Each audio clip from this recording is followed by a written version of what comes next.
ألف مليون مبروك لجمهور برشلونة ومشجعينه، الانتصار رسميا بلقب الدوري الإسباني وبفارق كبير عن نادي ريال مدريد، ولربما الفارق يتسع أكثر، فالفارق حاليا 11 نقطة لصالح نادي برشلونة. فصراحة موسم للنسيان لجمهور ريال مدريد، وموسم يعتبر استثنائي وجميل لنادي برشلونة. فثاني موسم على التوالي مع فليك 5 ألقاب دوريين على التوالي، كأس ملك، سوبر لقبين مع فليك. فهذا الاشي بيعطي افضلية او هيمنة لنادي برشلونة محليا على حساب نادي ريال مدريد اخر موسمين، حسب النتائج وحسب الالقاب يلي حققها نادي برشلونة. بظن انه الدوري انتهى ولم يبقى الا سوى مباراة الكلاسيكو يلي ممكن راح تكون فقط لشغف الجمهور من سينتصر، بينما لن تؤثر على لقب الدوري ولن تؤثر على اي تصنيف ولن تؤثر على شيء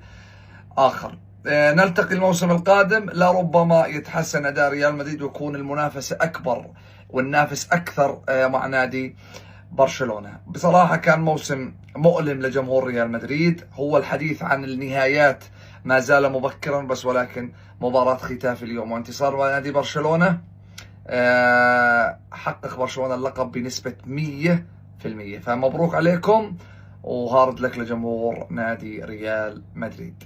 السلام عليكم. ألف مبروك الدوري، والله العظيم زلم، والله برشلونة زلم برشلونة مو مثل ريال مدريد. ولكم فضحتونا ريال مدريد، شفتوا شلون يفوزون برشلونة، شفتوا شلون بأقل الخسائر بأقل المجهود يفوزون ياخذون الدوري من عندكم، وانتم مثل النسوان شفتوا الزلم شلون ياخذون الدوري. ولكم عيب، كيليان مبابي يستحي، فينيسيوس استحي يا اخي، استحي. شنو برشلونة شاربين فوريو وانت ما شارب فوريو؟ ايش فيك رحمة الله، ايش بك؟ ألف مبروك برشلونة الدوري. صراحة الفارق صار 11 نقطة، الأمور كلها تمام. وبالنسبة لي نسبيا يعني يمكن 99% برشلونة حسم الدوري، بس ناقصه 4 نقاط وخلاص يحسم الدوري.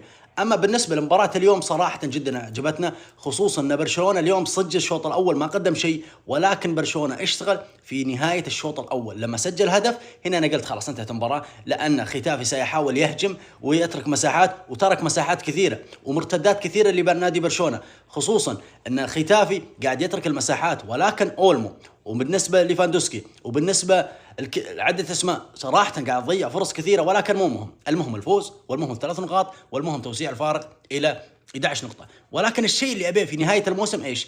إن نفوز ال5 مباريات القادمة، نبي نفوز بال5 مباريات القادمة ضروري. ليش شرائط ضروري؟ ما أنت حسمت الدوري خلاص، لا، أبقى ينتهي الدوري وبرشلونة عنده 100 نقطة، نبي نكسر هذا الرقم القياسي، ولو أن كسرناه في يوم من الأيام، ولكن نبقى 100 نقطة في نهاية الموسم. ألف مبروك ثاني مرة يا الكتالوني.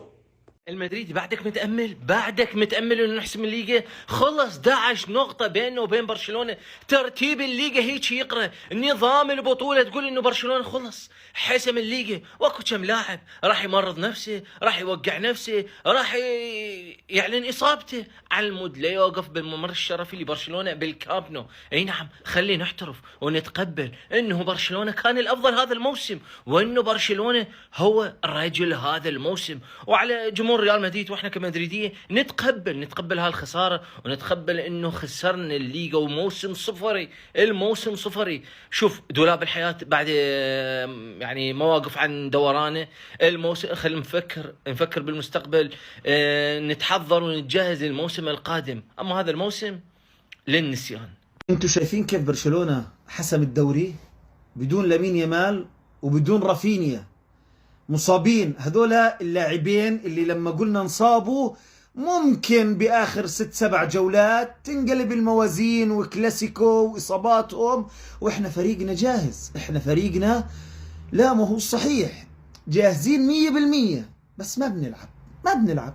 إحنا ما بنلعب. اللعيبة عنا يعني كل واحد منهم مستحي يمرر للثاني، بتحس إنه كل واحد فيهم بالطابة طابته، هو جايب الطابة على الملعب وبدوش يمرر للثاني، لا هم بيلعبوا قاعدين حجز نازلين حجز سلاي. تفرج الجولة القادمة كيف برشلونة راح يلعب، تفرج الجولة الجاية راح يطلعوا فريق النسائية، برجع أعيدها وبكررها، راح يطلعوا فريق النسائية بعرفش إذا القانون بيسمح يكون معهم 4-5 نسوان من فريق البنات يلعب الجولة الجاي.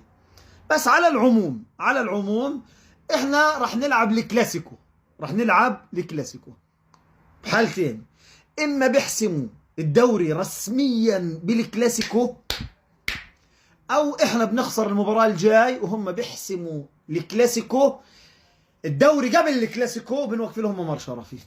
انسى شو بحكي، خذني على قد عقلي بالله عليك. تجاوز عن زلاتي، تجاوز عن اي عيد بجيب امه، تجاوز عادي، خذني على قد عقلي.